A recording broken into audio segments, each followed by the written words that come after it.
તો પહેલગામમાં આતંકી હુમલાને કારણે જમ્મુ કાશ્મીર ફરવા ગયેલા પ્રવાસીઓમાં ભયનો માહોલ જોવા મળી રહ્યો છે। ત્યારે રાજકોટથી જમ્મુ કાશ્મીર ફરવા ગયેલા હજુ પણ 17 પ્રવાસીઓ પરત ફર્યા નથી।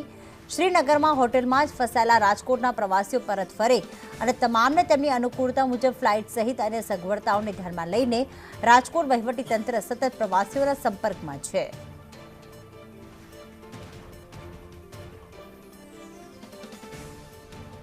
મયુર અમારી સાથે જોડાઈ ગયા છે। મયુર, હજી પણ 17 લોકો ત્યાં ફસાયેલા છે, શ્રીનગરની એક હોટલમાં રોકાયેલા છે। તેમને પરત લાવવા માટે વહીવટીતંત્ર દ્વારા શું પ્રયાસ કરવામાં આવી રહ્યા છે?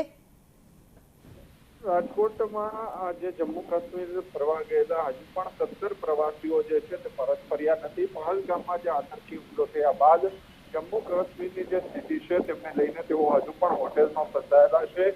શ્રીનગર હોટેલમાં તેઓ અત્યારે રોકાયા હોવાનું તેમને અનુકૂળતા મુજબ ફ્લાઇટ સહિત અન્ય સગવડતાઓ જે છે તે કરવામાં આવી રહી છે અને રાજકોટ જિલ્લા વહીવટીતંત્ર છે તે સતત પ્રવાસીઓના સંપર્કમાં છે। 17 જેટલા જે પ્રવાસીઓ જે છે તેઓ પરિવાર સાથે પણ વાતચીત કરી રહ્યા છે અને એક ભયનો માહોલ જે છે તે જોવા મળી રહ્યો છે।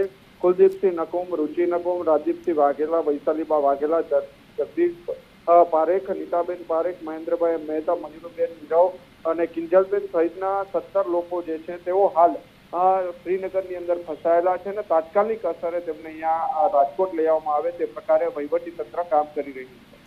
આભાર તમામ વિગતો માટે।